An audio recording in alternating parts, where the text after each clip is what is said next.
Hello सभी बच्चों को मेरा नमस्कार। मैं धर्मवीर सिंह यादव, व्याख्याता हिंदी। तो बच्चों, आज कक्षा 12 का हिंदी साहित्य की पुस्तक अंतरा भाग 2 का एक पाठ रघुवीर सहाय जी को पढ़ेंगे अपन। रघुवीर सहाय जी का परिचय अपन ने जान लिया था। इनकी दो कविता यहाँ हमारे पाठ्यक्रम में दे रखी हैं।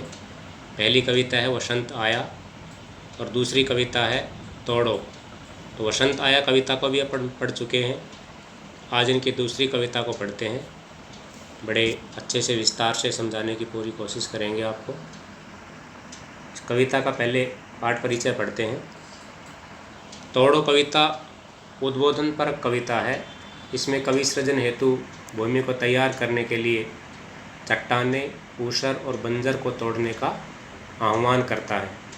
परती को खेत में बदलना सृजन की आरंभिक परंतु अत्यंत महत्वपूर्ण प्रक्रिया है। यहाँ कवि विध्वंस के लिए नहीं उकसाता वरन सृजन के लिए प्रेरित करता है। देखो, जैसा कि शीर्षक कविता का तोड़ो शीर्षक है, वो एक विध्वंसात्मक संबंध दर्शाता है, तोड़ना। लेकिन कवि ने स्पष्ट कर दिया गया है कि यहाँ तोड़ो विध्वंस का अर्थ न लेकर के सृजन के अर्थ में तोड़ो शब्द का प्रयोग किया है, क्योंकि सृजन करने के लिए भी कवि के अनुसार कुछ ना कुछ तोड़ना पड़ता है। क्या तोड़ना पड़ता है वो अपन कविता में पढ़ेंगे। और आगे कह रहे हैं कि कविता का ऊपरी ढांचा सरल प्रतीत होता है, परंतु प्रकृति से मन की तुलना करते हुए कवि ने इसको नया आयाम दे दिया है। यह बंजर प्रकृति में तो है ही, साथ साथ मानव मन में भी है। कवि मन में व्याप्त ऊब तथा खीज को भी तोड़ने की बात करता है, अर्थात उसे भी उर्वर बनाने की बात करता है। देखो, दो अर्थ इस कविता में बेटा साथ चलेंगे। पहला अर्थ प्रकृति के अर्थ में और दूसरा अर्थ मानव के अर्थ में।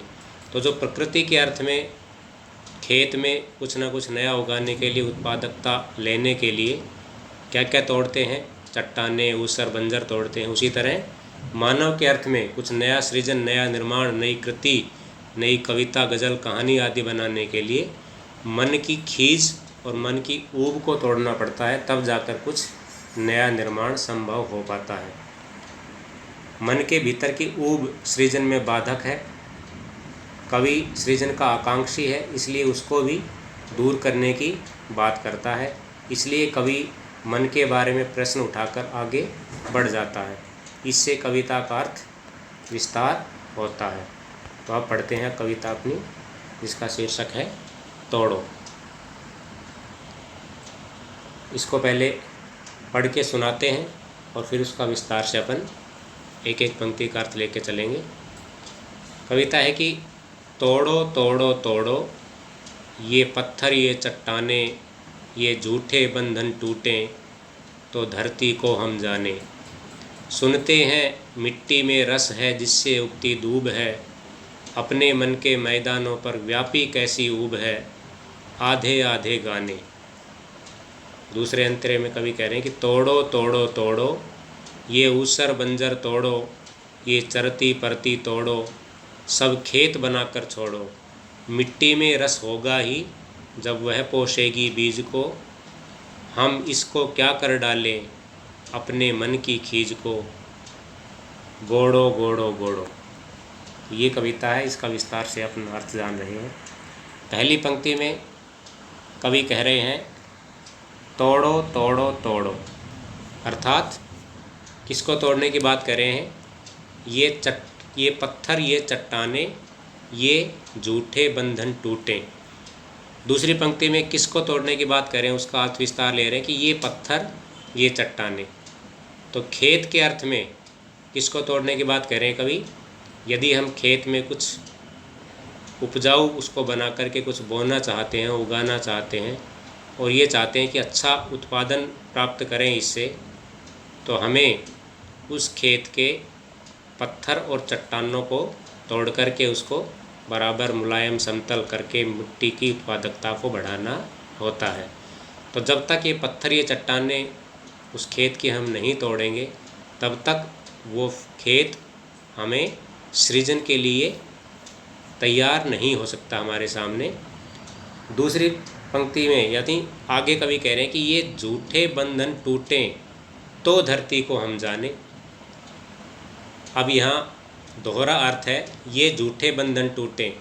यहाँ मानव मन के अंदर जो व्याप्त बुराइयाँ हैं, जो पुरानी सड़ी गली परंपराएं हैं, उनको तोड़ने की बात कह रहे हैं कवि कि ये जब तक ये झूठे बंधन नहीं टूटेंगे, पुरानी परंपराएं जो अनावश्यक सिद्ध हो गई हैं, उनको अगर हम नहीं तोड़ पाएंगे, तब तक हम नए की ओर सृजन की बात नहीं सोच सकेंगे, नए के निर्माण की बात नहीं सोच सकेंगे, नई रचना नहीं कर पाएंगे।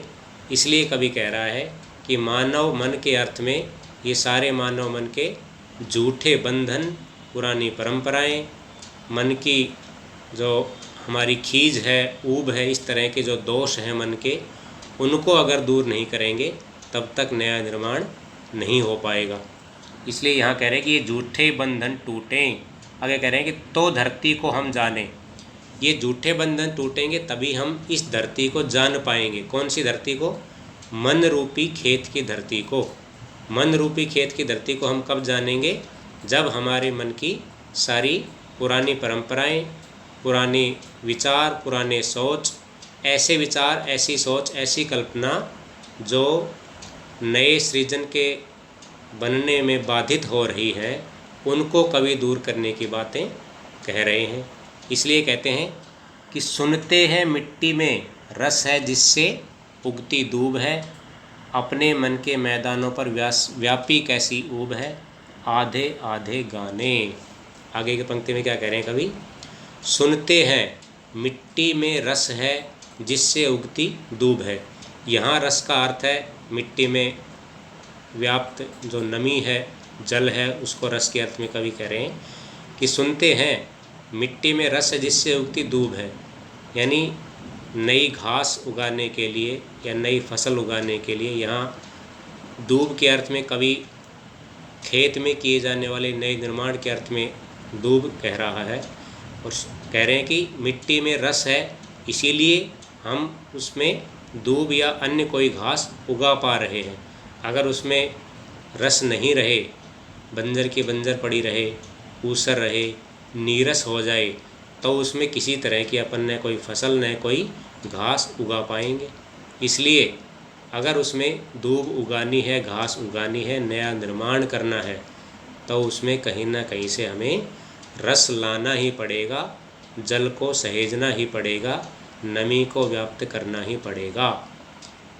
आगे कह रहे हैं कवि कि अपने मन के मैदानों पर व्यापी कैसी ऊब है। मन के मैदानों में भी ऊब व्याप्त हो गई, इसलिए उसका दुष्परिणाम क्या हुआ? अगली पंक्ति में कह रहे हैं कि आधे आधे गाने, अर्थात मन में हमारे जो ऊब है, ऊब मतलब उदासी, आलस्य, अकर्मण्यता जो फैल गई है, उससे हमारे कोई गाने, कोई गीत, कवि के गीत, कवि की कविताएं पूरी नहीं बन पा रही है, आधी अधूरी रह जाती है। और लिखना जो चाह रहे हैं, जिस कविता को एक अच्छी कविता के उद्देश्य से निर्माण करना चाह रहे हैं, रचना करना चाह रहे हैं, वो आधी अधूरी ही रह जाती है। क्यों अधूरी रहने का कारण क्या बताया है कवि ने? कि मन की खीज और मन की ऊब। तो ऊब होने के कारण, अर्थात मन में छाई उदासी, मन में छाया आलस्य और उनिंदा रहता है, कवि आलस्य में रहता है। और दूसरे शब्दों में कह सकते हैं कि नए निर्माण में जो बाधक तत्व है वो आगे आ जाते हैं। इसलिए मेरे द्वारा बनाए गए गाने आधे अधूरे रह जाते हैं। यहाँ गाने का अर्थ कोई भी नया निर्माण या नया सृजन हो सकता है गाने के अर्थ में, या कोई कविता हो सकती है, कोई कहानी हो सकती है। कवि जिसको भी नया निर्माण करना चाह रहा है जिस भी विधा की, उसके अर्थ में यहाँ कह रखा है कि आधे आधे गाने, अर्थात मैं उनको पूरा नहीं कर पा रहा हूँ, क्योंकि जो ऊब है मन की उदासी है, वो सृजन के मार्ग में बाधा डाल रही है। आगे फिर कवि कह रहा है कि तोड़ो तोड़ो तोड़ो। अब आगे क्या तोड़ने की बात कर रहे हैं? ये ऊसर बंजर तोड़ो, ये चरती परती तोड़ो, सब खेत बनाकर छोड़ो। बड़ी अच्छी पंक्तियाँ हैं। तोड़ो तोड़ो तोड़ो, यानी दोबारा 3 बार तोड़ो तोड़ो तोड़ो शब्द कहने का निहितार्थ यही है यहाँ कि बार बार सृजन में बाधक तत्वों को परे हटाने की बात तोड़ो तोड़ो तोड़ो कहकर समझाना चाह रहे हैं। क्या क्या तोड़ने की बात कर रहे हैं आगे पंक्तियों में? ये ऊसर बंजर तोड़ो। ऊसर बंजर, ऊसर बंजर यानी ऊसर बंजर का अर्थ है जो अनुपजाऊ भूमि है, जो बंजर हो चुकी है, उसको हमें उपजाऊ बनाने के लिए उस बंजर को तोड़ना पड़ेगा। और ये चरती परती तोड़ो। चरती परती, चरती मतलब चारागाह वाली भूमि, उसको चरती कहते हैं। जो चरती शब्द आया है ये चारागाह की भूमि। और परती, परती मतलब जो परतदार भूमि हो चुकी है, अर्थात कई वर्षों से उसको जोता बोया नहीं जा रहा है, ऐसी भूमि परती हो गई है। उसको अगर हम नया निर्माण, नया सृजन के लिए और उसको उपजाऊ बनाने के लिए उसको परती को भी हमें धीरे धीरे तोड़ना पड़ेगा। चरती परती चारागाह की भूमि को भी अगर हम कुछ वहाँ उगाना चाहते हैं तो उसकी निराई गुड़ाई आदि बना करके, आदि बनाने के लिए उसको तोड़ना पड़ेगा। और कब तक तोड़ें? जब तक वो खेत बनकर तैयार नहीं हो जाता। इसलिए आगे कवि कह रहे हैं सब खेत बनाकर छोड़ो। सब खेत बनाकर छोड़ने का अर्थ क्या है? यानी अब जैसे भाई अपनी मंजिल की तरफ हमें तब तक बढ़ते जाना है जब तक वो मंजिल हमें प्राप्त नहीं हो जाए। स्वामी विवेकानंद जी ने भी कहा है कि उठो जागो और तब तक मत रुको जब तक लक्ष्य प्राप्ति नहीं हो जाए। इसलिए रघुवीर साई जी भी यहाँ उसी की तरफ इशारा करते हुए कह रहे हैं कि सब खेत बनाकर छोड़ो। हमें तब तक प्रयास करता रहना है जब तक वो उपजाऊ खेत बनकर तैयार नहीं हो जाए। क्योंकि कवि का उद्देश्य यही है कि जब तक सृजन के मार्ग में आ रही बाधाओं को हम तोड़ेंगे नहीं, तब तक नया सृजन नहीं होगा। और नए सृजन के लिए हमें एक नए निर्माण के लिए खेत बनाकर उसको तैयार करना होगा। और आगे कवि कह रहे हैं कि मिट्टी में रस होगा ही जब वह पोसेगी बीज को। अर्थात मिट्टी में जब रस होता है तभी वह किसी बीज का पालन पोषण करती है। पोषेगी का अर्थ है पालन पोषण करना, और बीज का अर्थ आपको पता ही है, कुछ नया निर्माण करने के लिए बीज जब मिट्टी में डालते हैं तो वो बीज ही धीरे धीरे मिट्टी में गलता है और गल के पूरे पृथ्वी को फाड़ करके बाहर निकलता है। तो ये बीज की अपने आप में बहादुरी है, साहस का काम करता है। बीज की पूरी धरती को फाड़ कर अंकुरित होता है और फिर वही बीज एक दिन बड़ा वृक्ष बनकर एक निर्माण करता है और नए सृजन का अपने आप में दृष्टांत बन जाता है। इसलिए कवि कह रहा है यहाँ कि मिट्टी में रस होगा ही जब वह पोसेगी बीज को। बीज को पोषने के लिए, बीज का पालन पोषण करने के लिए मिट्टी में रस चाहिए। रस मतलब नमी चाहिए। और रस और जल मिट्टी में कब व्याप्त होता है? जब हम उसकी उस सर को, उसके बंजर को, उसके चरती परती को निराई गुड़ाई करके, तोड़ करके, उसमें हल चला करके, मेहनत करके अगर नए सृजन के लिए तैयार करते हैं, तब उसमें नमी और रस व्याप्त होता है, आना शुरू हो जाता है। तभी वह किसी बीज का पालन पोषण कर पाती है। आगे कवि कह रहे कि हम इसको क्या कर डालें, इस अपने मन की खीज को। अब देखो खीज यहाँ जो शब्द प्रयोग कर रखा है बड़ा ही सार्थक और कवि के कविता के उद्देश्य को अच्छी तरह प्रकट कर रहा है ये शब्द, कि जब तक मानव मन रूपी खेत को हम नए निर्माण के लिए तैयार नहीं कर पाएंगे, तब तक नया निर्माण नहीं हो पाएगा।